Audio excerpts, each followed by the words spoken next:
Если вы задаетесь вопросом, зачем мне и моему мохнатому другу Козыру понадобилось идти гулять по льду озера во тьму в преддверии ночи в глубоких сумерках, спешу вас уверить, что на самом деле у нас самый разгар дня – 14 часов. Добро пожаловать за полярный круг в самый разгар загадочной полярной ночи. Если вы на моем канале впервые, это моя Севериата – история жизни в доме на берегу озера в русской Арктике. Предлагаю совершить со мной путешествие во тьму и пережить самое суровое и темное время в Арктике.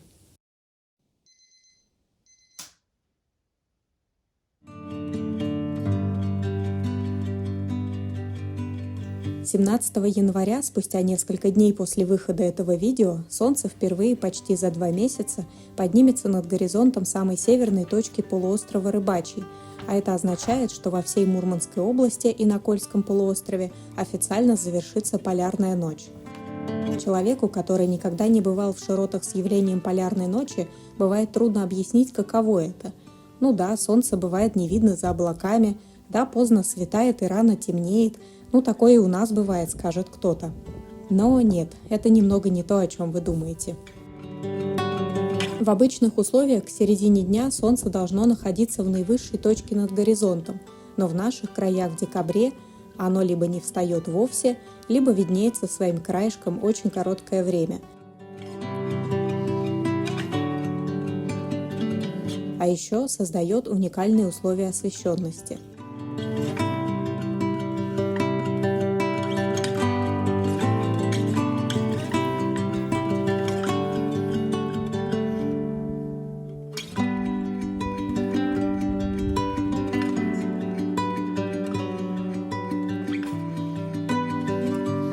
Явление полярной ночи возникает из-за естественного наклона оси Земли, благодаря которому часть полушария нашей планеты зимой постоянно остается в тени.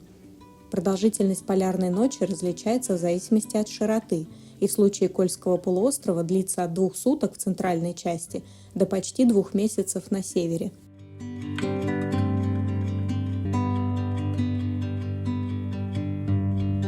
При этом нужно понимать, что полярная ночь не всегда означает кромешную тьму. Солнечные лучи из-за горизонта все равно подсвечивают верхние слои атмосферы, поэтому около полудня это может выглядеть примерно как поздние сумерки. Таким образом, светлое время суток все равно присутствует. Полная полярная ночь, то есть время абсолютной тьмы без малейших проявлений света, наступает на нашей планете только на широтах выше 84 градусов, где уже нет населенных пунктов. Даже знаменитый Шпицберген расположен в более светлой зоне. А в Мурманске настает так называемая гражданская полярная ночь, когда в полдень наступает существенное улучшение видимости, но солнечный диск не появляется над горизонтом. В наших же краях в самый короткий день Солнце технически восходит, но поскольку восходом считается появление даже верхнего края диска Солнца над горизонтом, не обязательно всего целиком, Солнце нам все равно достается, прямо скажем, немного. Небо светлеет ближе к 11 утра, а в 15 часов вновь темно.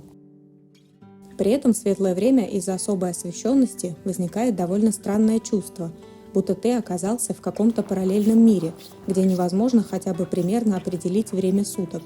Это то ли самый рассвет, то ли поздние сумерки. Все привычное кажется необычным, приобретает уникальный розовато-сиреневый оттенок, кажется таинственным и притихшим.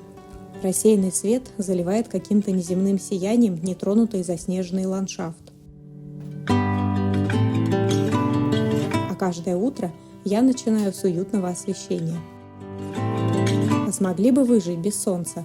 Есть ли такое явление в ваших краях и как проводите самую темную часть года? Мне было бы очень интересно прочесть об этом в комментариях.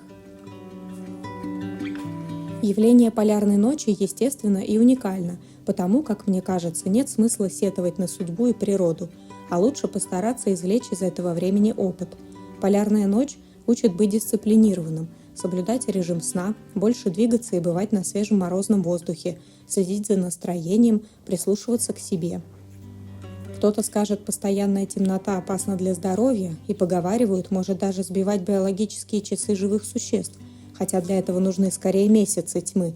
Но лисам, оленям и куницам тьма не помеха, Да и люди тысячелетиями жили на севере, и не по принуждению.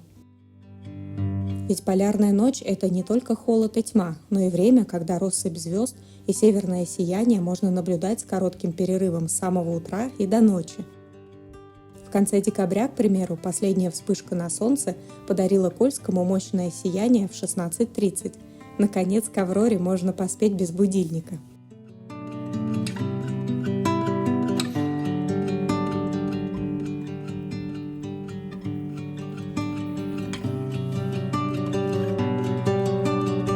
А после прогулки среди заснеженных елей в сизых сумерках так приятно засесть с книжкой под уютный треск дров в печке, наблюдая, каким синим становится лес за окном.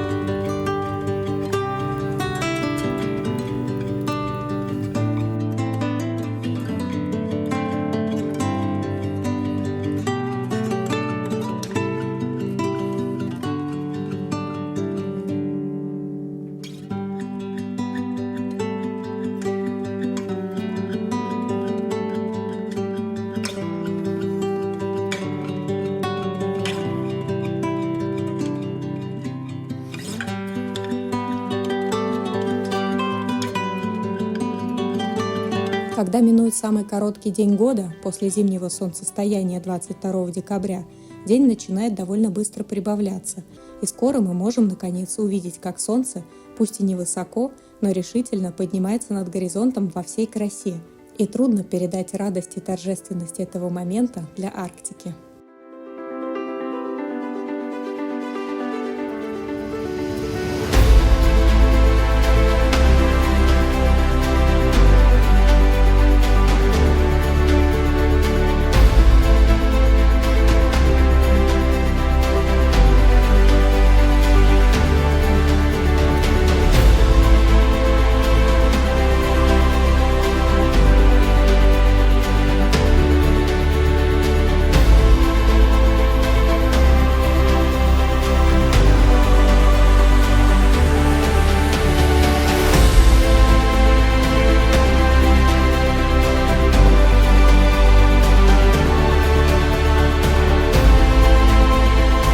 Полярная ночь учит по-настоящему ценить вещи, на которые мы в суете жизни перестаем обращать внимание.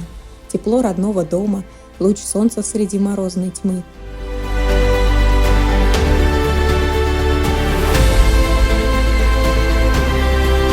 Сиреневые полуденные сумерки полярной ночи как напоминание о необыкновенных чудесах, которые может предложить наш мир тому, кто только захочет их увидеть.